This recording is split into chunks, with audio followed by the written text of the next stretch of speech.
أعوذ بالله من الشيطان الرجيم بسم الله الرحمن الرحيم الحمد لله رب العالمين والصلاة والسلام على سيد المرسلين وعلى آله وصحبه أجمعين ومن تبعهم بإحسان إلى يوم الدين.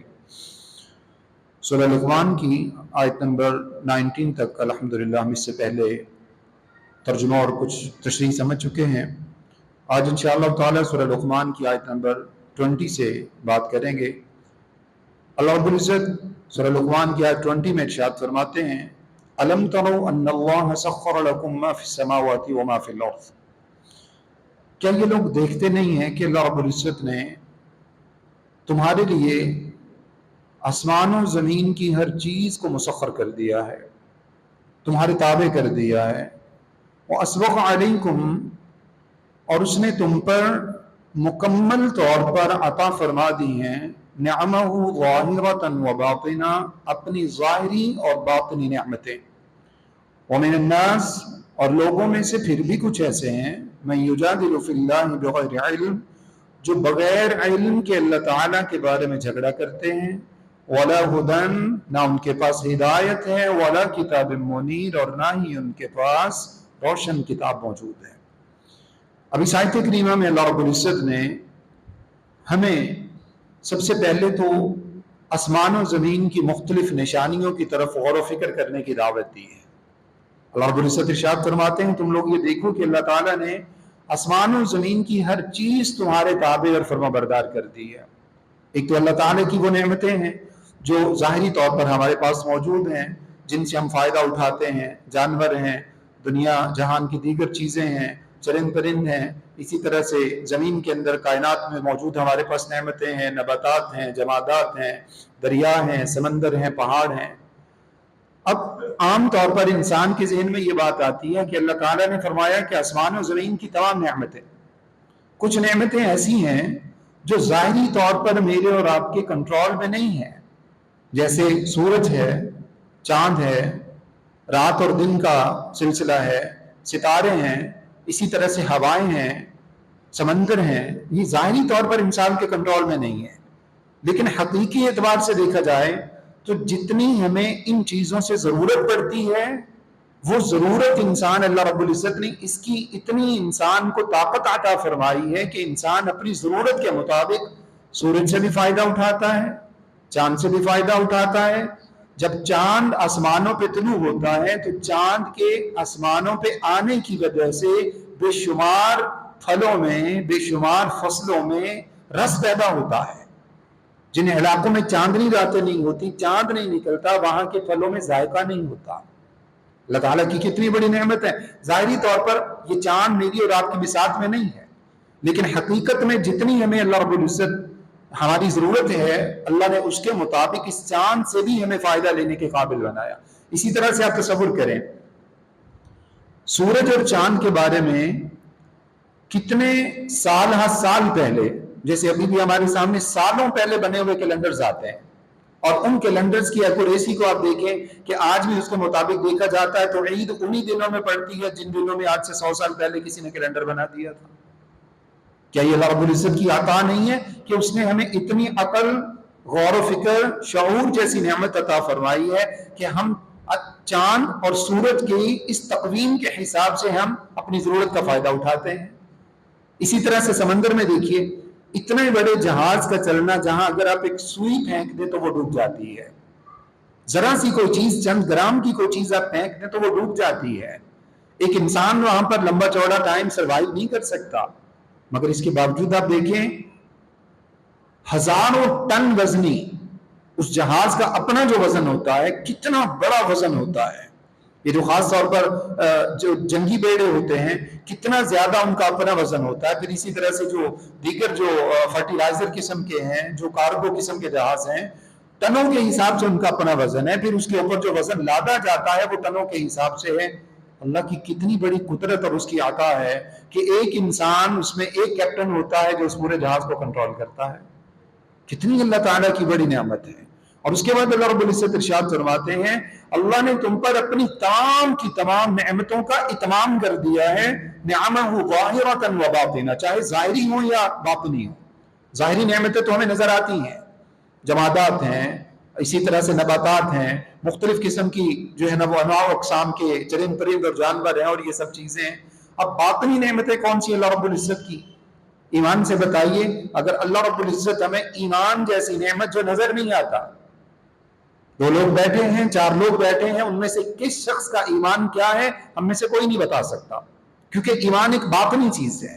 اگر اللہ رب العزت مجھے اور آپ کو اپنی ذات پر، قیامت کے دن پر، نبیوں پر، اور سب سے بڑی بات خاتم النبی رسول اللہ صلی اللہ علیہ وسلم پر ایمان لانے کی توفیق عطا نہیں فرمائے، تو کیا ہم اپنی مرضی سے کچھ کر سکتے ہیں؟ اس سے بڑی بدبختی ہمارے لیے کیا ہوگی؟ اللہ نے اپنی یہ نعمت بھی پوری فرمائی، ہمیں ایمان لانے کی توفیق عطا فرمائی، ہمیں اسلام جیسی نعمت سے روشناس کروایا، پھر اسلام کے بعد بھی توحید کی نعمت سے روشناس کروایا، اطاعت کی نعمت سے روشناس کروایا، عقیدہ کی نعمت عطا فرمائی۔ اللہ رب العزت نے ہمیں نفاق سے محفوظ رکھا، کفر سے محفوظ رکھا، اسلام کی اللہ رب العزت نے ہماری رہنمائی فرمائی اسلام کی طرف۔ یہ تمام کی تمام اللہ تعالیٰ کی باطنی نعمتیں ہیں، اور اسی طرح سے وہ نعمتیں جو نظر نہیں آتی، جن کی ہمیں امید ہے انشاءاللہ اللہ رب العزت سے، اللہ تعالیٰ اسلام اور ایمان کی بدولت ہمیں جنت عطا فرمائیں گے، اللہ رب العزت ہمیں اپنا دیدار عطا فرمائیں گے۔ یہ اللہ رب العزت کی باطنی نعمتیں، اللہ فرماتے ہیں یہ سب کچھ جو اللہ رب العزت کے پاس تھا، اللہ رب العزت نے اپنی تمام نعمتیں تمہیں عطا فرما دی۔ ہر وہ چیز جو تمہیں کسی بھی اعتبار سے ضرورت پڑ سکتی تھی، دنیا میں، آخرت میں، قبر میں، اللہ رب العزت کے سامنے قیامت والے دن، وہ تمام کی تمام نعمتیں اللہ رب العزت نے ان کا اتمام فرما دیا۔ اس کے باوجود اللہ فرماتے ہیں وَمِنَ النَّاسِ، پھر بھی لوگوں میں سے کچھ ایسے ہیں مَن يُجَادِلُ فِي اللَّهِ بِغَيْرِ عِلْمٍ وَلَا هُدًى وَلَا كِتَابٍ مُنِيرٍ، نہ ان کے پاس علم ہے، نہ ان کے پاس ہدایت ہے، نہ ان کے پاس روشن کتاب ہے، اس کے باوجود اللہ تعالیٰ کی ذات ہی کے بارے میں جھگڑا شروع کر دیتے ہیں کہ اللہ ایگزسٹ کرتا ہے یا نہیں کرتا۔ ایمان سے بتائیے، اگر آپ ایگزسٹ کرتے ہیں، ایک انسان اگر ایگزسٹ کرتا ہے، ایک انسان کا وجود ہے، اور وہ انسان ان تمام نعمتوں سے فائدہ اٹھاتا ہے، تو اس کو یہ سوال کرنا چاہیے کہ اللہ تعالیٰ ایگزسٹ کرتا ہے یا نہیں کرتا۔ اللہ کے وجود کے بارے میں اس کو کوئی شک و شبہ رہنا چاہیے۔ اللہ ہمیں ہدایت نصیب فرمائے۔ اللہ فرماتے ہیں اس کے باوجود یہ انسان اپنی پیدائش کو دیکھے، اپنی جو ہے وہ ماہیت کے اوپر غور و فکر کرے، اپنی حیثیت پر غور و فکر کرے، اپنی اصلیت کو دیکھے، اللہ نے اس کو کہاں سے پیدا کیا ہے، پھر کون کون سے پروسیس اللہ رب العزت نے کمپلیٹ کرنے کے بعد اس کو دنیا میں بھیجا ہے۔ اگر اللہ رب العزت نہیں چاہتے تو یہ انسان تو دنیا میں آ ہی نہیں سکتا تھا۔ اور یہ اٹھ کر کیا پدی کا شوربہ اللہ رب العزت کی ذات کے بارے میں سوال کرتا ہے، اللہ کے اختیارات کے بارے میں سوال کرتا ہے، اللہ کی قدرتوں کے بارے میں سوال کرتا ہے۔ نیکسٹ آیت میں اللہ فرماتے ہیں، آیت نمبر 21 میں وَإِذَا قِيلَ لَهُمُ اتَّبِعُوا مَا أَنزَلَ اللَّهُ، جب ان سے کہا جاتا ہے کہ جو اللہ رب العزت نے نازل کیا اس کی اتباع کرو، شریعت کے مطابق چلو، قالوا بل نتبع ما وجدنا علیہ آباءنا، تو کیا جواب دیتے ہیں؟ ہم تو وہ کریں گے جس پر ہم نے اپنے آباء و اجداد کو پایا تھا۔ اولو کان الشیطان یدعوہم الی عذاب السعیر، اللہ فرماتے ہیں کہ اگرچہ شیطان ان کو، ان کے آباء و اجداد کو، ان کی نسلوں کو، ان سب کو اس نے گمراہی کے رستے پر لگا کر جہنم کا رستہ آسان کر دیا، تب بھی وہیں پر چلتے رہیں گے۔ یہ ایک بڑی کامن سی اور لاجیکل بات ہے جو اللہ رب العزت نے یہاں بیان فرمائی ہے۔ انسان عام طور پر اپنی لیگیسی کو چھوڑنے کو تیار نہیں ہوتا۔ اپنا جو انسان کا پیچھے انسان کا بیک گراؤنڈ ہوتا ہے، خاص طور پر جو انسان کے جینیٹکس ہیں، جینز ہیں، انسان کے والدین ہیں، آباء و اجداد ہیں، انسان کے جو ہے وہ انسان کا جہاں پہ خمیر ہوتا ہے، انسان عام طور پر اس کو چھوڑنے کو تیار نہیں ہوتا۔ اللہ رب العزت نے ارشاد فرمایا، دیکھو تمہارے ہاں کس قدر جو ہے وہ ہپوکریسی ہے اس معاملے میں۔ ایک طرف جب انسان کے سامنے دنیاوی نالج کی بات آتی ہے، دنیاوی نعمتوں کی بات آتی ہے، دنیاوی آسائشوں کی بات آتی ہے، تو انسان کا نظریہ کیا ہے؟ جب کبھی ایسی بات ہوتی ہے کہ اچھا جی آپ کے والدین تو زمین دارا کرتے تھے، وہ تو زمینوں میں ہل چلاتے تھے، وہ تو گاؤں دیہات میں رہتے تھے، آپ وہ چھوڑ کر شہر میں کیوں آ گئے؟ شہر چھوڑ کر آپ دوسرے ملکوں میں کیوں چلے جاتے ہیں؟ آپ نے سائنس کا جو ڈپارٹمنٹ ہے اس کا انتخاب کیوں کر لیا؟ آپ نے نئے شعبے ان کا انتخاب کیوں کر لیا؟ آپ کے والدین، تو انسان کا رویہ کیا ہے؟ نہیں جی ہمارے والدین کو تو کسی بات کا پتہ ہی نہیں تھا، وہ تو دنیا کی ترقی کو جانتے ہی نہیں۔ یہ یہاں پر انسان کی لاجک یہ ہے، اور یقین مانیے ایک بندہ یہاں سے دنیا کی کسی بھی کونے میں چلا جاتا ہے، ظاہری طور پر وہ بہت سی ترقی حاصل کر لیتا ہے، اور وہاں جا کر بھی وہ اپنی نانی دادی کا دین چھوڑنے کو تیار نہیں ہوتا۔ جب کبھی اس طرح کا مہینہ آتا ہے تو انسان کنڈے نکال کے بیٹھ جاتا ہے. ہماری دادی تو یہ کیا کرتی تھی.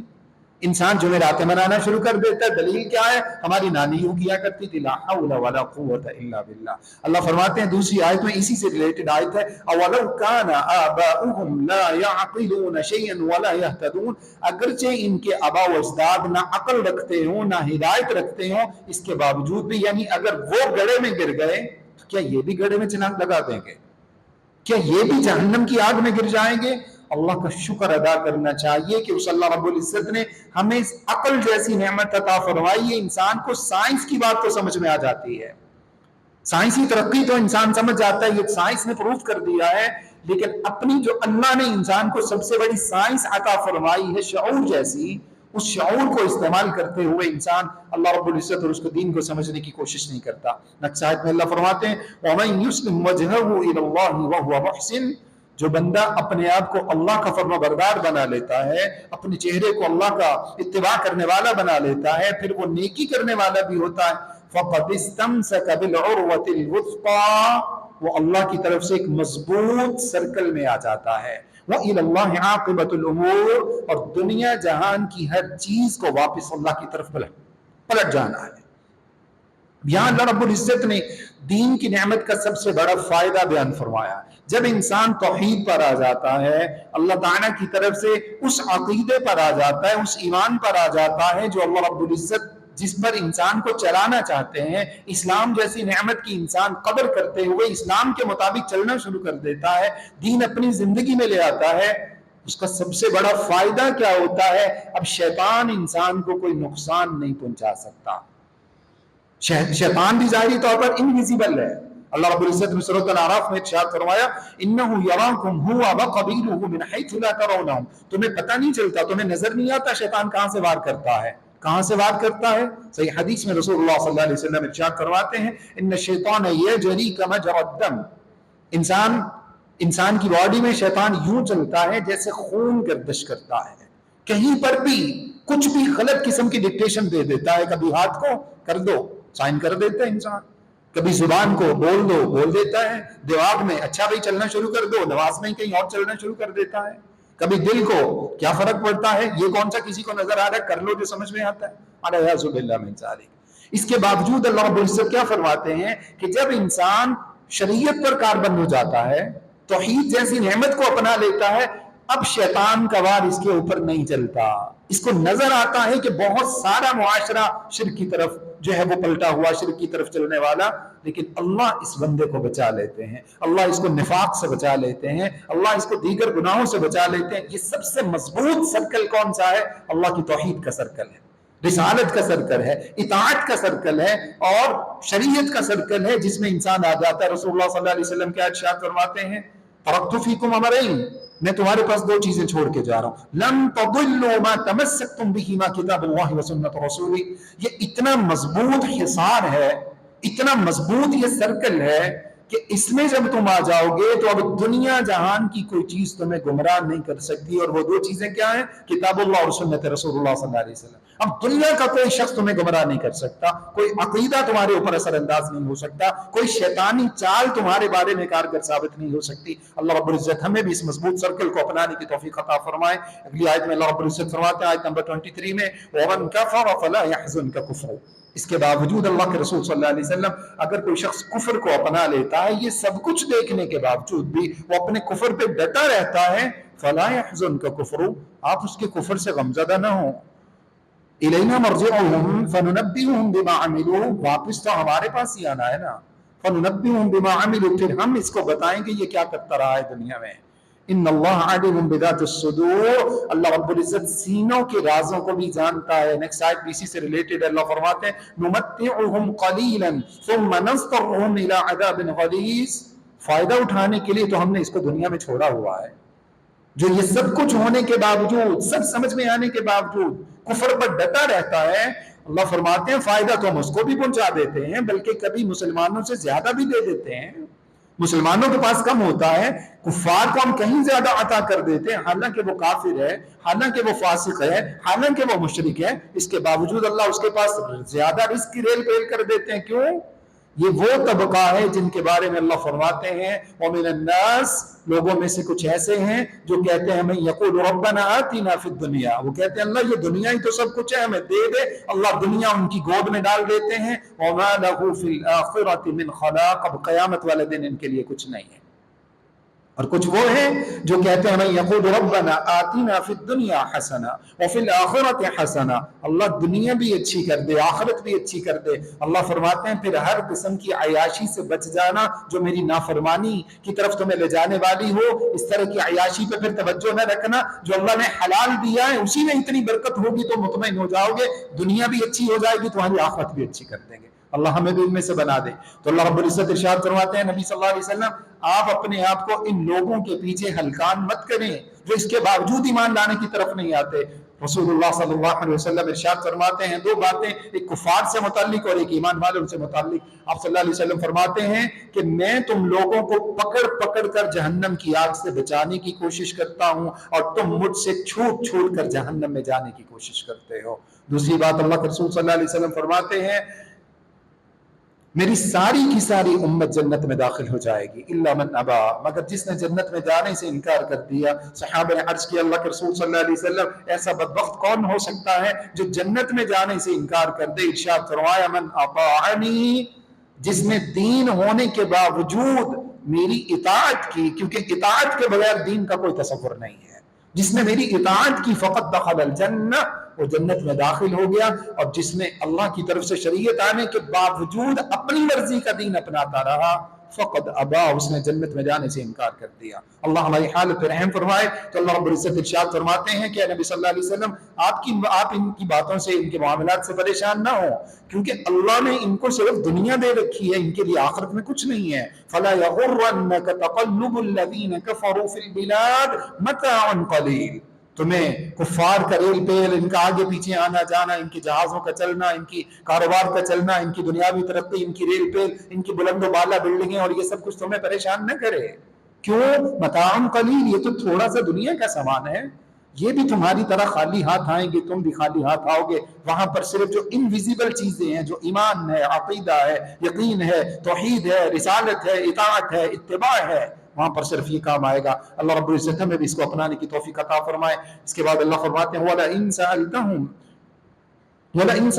مَّنْ خَلَقَ السَّمَاوَاتِ وَالْأَرْضَ لَيَقُولُنَّ اللَّهُ، اگر آپ ان سے سوال کریں، اگر آپ ان سے پوچھیں کس نے آسمان و زمین کو پیدا کیا ہے، لَيَقُولُنَّ اللَّهُ، تو جواب کیا دیتے ہیں؟ ہاں یہ تو اللہ نے ہی پیدا کیا ہے۔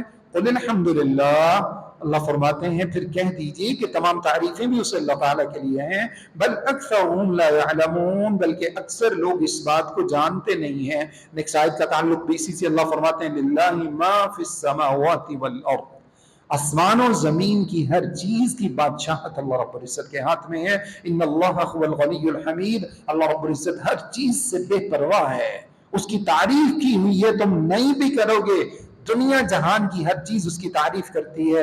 ان دو آیات میں اللہ رب العزت نے بنیادی طور پہ ہمیں توحید ربوبیت کے بارے میں سوال کیا ہے۔ اللہ فرماتے ہیں ان سے پوچھئے ذرا رب کون ہے، آسمان و زمین کو پیدا کس نے کیا؟ ہمارے سامنے کچھ لوگ اس طرح ہوتے ہیں زندگی ان کی بس اسی پہ گزر جاتی ہے، اچھا جی کائنات کو کس نے پیدا کیا، آسمان کو کس نے پیدا کیا، سمندر کس نے بنایا، درخت کس نے بنائے، شجر کس نے بنائے، نہریں کس نے بنائی، دریا کس نے بنائے۔ جیسے ہی توحید الوہیت کی باری آتی ہے، اللہ کے ساتھ کسی کو شریک نہیں ٹھہرانا، تو اس کے بعد کیا کرتے ہیں؟ پھر ان کو موت پڑ جاتی ہے، الیعاذ باللہ من ذالک، پھر ان کو کچھ سجائی نہیں دیتا۔ اللہ فرماتے ہیں جب پیدا اس نے کیا ہے، آسمان اس نے بنایا ہے، زمین اس کی ہے، زمینوں کا مالک وہ ہے، سمندروں کا مالک وہ ہے، درختوں کا مالک وہ ہے، پہاڑوں کا، دریاؤں کا، ہر چیز کا، صحراؤں کا، جنگلات کا، ہر چیز کا مالک وہ ہے، تو پھر اتباع کسی اور کی کیوں کی جا سکتی ہے؟ پھر اللہ کے ساتھ کسی اور کو شریک کیوں کر ٹھہرایا جا سکتا ہے؟ جب اللہ بیٹے عطا فرما دیتا ہے مانگتے اس سے ہو، جب وہ عطا نہیں کرتا تو اس کے سامنے گڑ گڑاتے ہو اللہ عطا فرما دے۔ اللہ رب العزت فرماتے ہیں جب ہم عطا فرما دیتے ہیں تو پھر چادر لے کے کسی دربار پہ چڑھانے چلا جاتا ہے، پھر دیگ اٹھاتا ہے کسی اور جگہ پہ جا کے بانٹنے چلا جاتا ہے، پھر چڑھاوے کہیں دوسری جگہ پہ چڑھانے لگتا ہے، پھر منتیں کہیں اور مانتا ہے، پھر نظریں کہیں اور کی پوری کرتا ہے۔ اب سمجھ نہیں آتا کس نے عطا کیا تھا، اب نہیں سمجھ آتا جب نہیں مل رہا تھا تو کس کے سامنے گڑ گڑاتے تھے۔ اللہ کی قسم وہ اللہ رب العزت نہ چاہے تو دنیا کے اندر ایک ذرہ بھی حرکت نہیں کر سکتا۔ ما تسقط من ورقۃ الا یعلمھا، ایک پتا، کتنے جنگلات ہیں پوری دنیا کے اندر، سمندروں میں، صحراؤں میں، جنگلات میں، اسی طرح سے دیہاتوں میں، شہروں میں، ہر جگہ کتنے درخت ہیں، کتنے پلانٹس ہیں، کتنے پودے ہیں۔ اللہ کی قسم، اللہ فرماتے ہیں ایک چھوٹے سے چھوٹا اور بڑے سے بڑا پتا بھی جب اس درخت سے، اس پودے سے، اس پلانٹ سے گرتا ہے، وہ میرے رب کے علم میں ہوتا ہے۔ ما تسقط من ورقة إلا يعلمها ولا حبة في ظلمات الأرض ولا رطب ولا يابس إلا في كتاب مبين۔ زمین کے اندر جب کوئی دانہ بویا جاتا ہے، گندم کے کتنے دانے ہیں، جو کے کتنے دانے ہیں، مکئی کے کتنے دانے ہیں، اس کے علاوہ بے شمار نباتات ہیں جن کے کتنے کتنے دانے ہیں جو لگائے جاتے ہیں، کچھ خضر جھاڑیاں ہیں ان کے اوپر سے بیج گرتے ہیں، خود ہی زمین میں اگ جاتے ہیں۔ اللہ کی قسم، ایک بیج بھی اللہ رب العزت فرماتے ہیں جب زمین کے اندر لگتا ہے، بویا جاتا ہے، آٹومیٹیکلی زمین کے اندر دھنس جاتا ہے۔ کس کو اگنا ہے، کس کو نہیں اگنا، کس کی کونپل بنے گی، کون لوگوں کو فائدہ پہنچائے گا، کون جو ہے وہ لوگوں کو نقصان پہنچائے گا، کون کتنا مفید ہوگا، اللہ کے علم میں ہے۔ ولا رطب ولا یابس الا فی کتاب مبین۔ دنیا جہان کی کوئی خشک و تر چیز اللہ رب العزت کے ہاں ایسی نہیں ہے، اور پھر یہ نہیں ہے کہ صرف اس کے علم میں ہے، الا فی کتاب مبین، اس نے پہلے سے سب کچھ لکھ کے رکھا ہوا ہے۔ کون سا انسان دنیا میں کس جگہ پر کتنی سانسیں لے کر، کون سے زمین کے حصے پہ، کون سی گاڑی کے ساتھ، کون سی جگہ پر جا کر، کون سی جو ہے وہ کبھی کسی جگہ پر کسی جگہ شہادت پا کر، کہاں انسان کی کس بیماری سے موت واقع ہوگی، کس دن مرے گا، کس دن کے بعد ایک لمحہ بھی آگے نہیں بڑھ سکتا، آگے ایک سانس بھی نہیں لے سکتا، اللہ نے سب کچھ اپنے پاس لکھ رکھا ہے۔ اتنا بڑا مالک، اتنا سب کچھ جاننے والا اللہ کیا فرماتے ہیں، ان اللہ علیم بذات الصدور، تمہارے سینوں میں ایک ذرے کے برابر خیال بھی پیدا ہوتا ہے، وہ اللہ رب العزت کے علم میں ہوتا ہے۔ نہ صرف علم میں ہے بلکہ اللہ نے پہلے سے وہ سارا کچھ لکھ کے رکھا ہوا ہے۔ صحیح حدیث میں رسول اللہ صلی اللہ علیہ وسلم کیا ارشاد فرماتے ہیں، اسی سے ریلیٹڈ حدیث ہے، اللہ کے رسول صلی اللہ علیہ وسلم ارشاد فرماتے ہیں، اللہ کی قسم، اللہ رب العزت نے یہ بات ارشاد فرمائی ہے کہ پوری کائنات اکٹھی ہو جائے، تمہارا نقصان پہنچانا چاہے تمہیں تو کوئی نقصان نہیں پہنچا سکتی، پوری کائنات اکٹھی ہو کر تمہیں کوئی فائدہ پہنچانا چاہے نہیں پہنچا سکتی، کیونکہ اللہ رب العزت نے کیا ارشاد فرمایا ہے، فرمایا کہ رفعت الاقلام، قلم اٹھا لیا گیا ہے جو کائنات کے فیصلے لکھتا تھا، وہ جفت الصحف، وہ صحیفے جن کے اوپر اللہ نے یہ ساری تقریریں لکھ کے رکھی ہوئی ہیں، وہ سارے کے سارے خشک ہو گئے ہیں۔ اللہ رب العزت نے اب اس کے اندر کوئی امینڈمنٹ نہیں کرنی، قیامت تک کے سارے معاملات اللہ نے لکھ کے رکھ چھوڑے ہیں، اب تم میں سے کوئی کچھ نہیں کر سکتا۔ تقدیر کا ایک سوال یہاں پیدا ہوتا ہے، پھر انشاءاللہ کبھی اس کا جواب دیں گے، پھر انسان سوچے گا پھر تو میں بس ہوں جب اللہ نے، بے بس ہوں سب کچھ جب اللہ نے لکھ کے رکھا ہوا ہے۔ ایسی بات نہیں ہے، یہ شعور اسی لیے عطا فرمایا ہے کہ اگر تمہیں اس بات کا پتہ چلتا ہے کہ کوئی گندی چیز اٹھا کر چہرے پہ نہیں لگائی جاتی، کوئی غلاظت اٹھا کر سر پہ نہیں رکھی جاتی، تو پھر تمہیں اس بات کا علم کیوں نہیں ہوتا کہ شرک کی غلاظت اٹھا کر اپنے دل میں نہیں سمائی جاتی، نفاق پہ غلاظت اٹھا کر اپنے جو ہے وہ عقیدے میں نہیں سمائی جاتی، اس بات کا شعور بھی تمہیں ہونا چاہیے۔ تو اللہ رب العزت ارشاد فرماتے ہیں کہ وہ ہر چیز کا مالک ہے، کائنات کی ہر چیز اس کے علم میں ہے۔ یہ قرآن مجید پورے کا پورا کہاں لکھا ہوا ہے، جہاں سے اللہ رب العزت نے ایک رات میں آسمان دنیا پہ نازل کیا تھا، لوح محفوظ میں، فی لو بل ہوا قرآن مجید فی لوح محفوظ، یہ قرآن پورے کا پورا وہاں لکھا ہوا ہے، اور وہاں پر ہر انسان کی ایک ذرے ذرے کے برابر ایک ایک ایکٹیویٹی، ایک ایک سرگرمی، ایک ایک موومنٹ، انسان کا پیدا ہونا نہ ہونا، کون انسان جو ہے، کون سا انسان اپنی ماں کے پیٹ میں کمپلیٹ ہو کر پیدا ہوگا، کون انکمپلیٹ پیدا ہوگا، کس کو پیدا ہونا ہے، کس کو ماں کے پیٹ میں ہی دنیا سے چلے جانا ہے، کس کو دنیا کے اندر کتنی سانسیں لینی ہے، یہ سب کچھ اللہ رب العزت نے اپنے پاس لوح محفوظ میں لکھ رکھا ہے۔ ہر چیز کے بارے میں اللہ رب العزت نے لکھ رکھا ہے، وہ اتنی بڑی بادشاہتوں کا مالک ہے۔ للہ ما فی السماوات والارض، اللہ فرماتے ہیں وہ اللہ اتنی بڑی ذات ہے، وہ ہر چیز کا مالک ہے، ہر چیز اس کی کسٹڈی میں ہے، ہر چیز اس کے اختیار میں ہے۔ وہ نہ چاہے تو دنیا یہیں پہ رک جائے، وہ چاہے تو یہ چلتی چلی جائے، وہ نہ چاہے تو آسمان بارشیں نہیں برساتا، وہ چاہے تو اتنی بارشیں آتی ہیں کہ دنیا میں سیلاب پیدا ہو جاتے ہیں، یہ سب کچھ اللہ رب العزت کے علم میں ہے۔ اللہ فرماتے ہیں ان اللہ هو الغنی الحمید، اللہ رب العزت ہی ہے، ہر چیز سے بے پرواہ ہے۔ جب وہ اتنی بڑی ذات ہے تو پھر کون ہے وہ؟ اللہ الصمد، وہ بے نیاز ہے، وہ بے پرواہ ہے، اس کو کوئی فرق نہیں پڑتا تم میں سے کون اس کی فرما برداری کرتا ہے، کون نافرمانی کرتا ہے۔ ہاں، جو فرما برداری کرے گا وہ اپنے لیے کرے گا، جو نافرمانی کرے گا وہ اپنے لیے گڑھا کھودے گا۔ اللہ فرماتے ہیں الحمید، وہ تعریف کیا ہوا ہے، اس کی تعریف ہر چیز کرتی ہے۔ تم میں سے 4 انسان اگر اللہ کی تعریف نہیں بھی کریں گے، اس پر ایمان نہیں بھی لاؤ گے، تو اس کا کچھ نہیں بگاڑ سکتے، اپنا نقصان کرو گے۔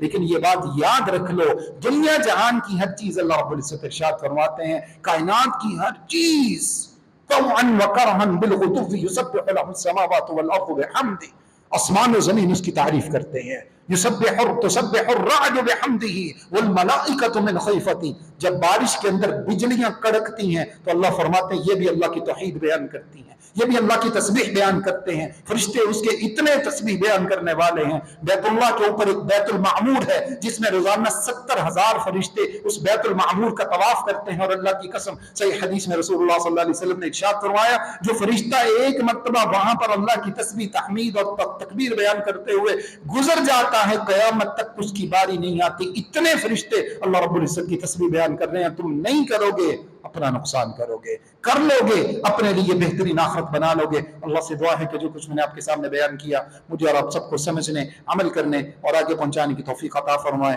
استغفر اللہ لی ولکم ولسائر المسلمین، والسلام علیکم ورحمۃ اللہ وبرکاتہ۔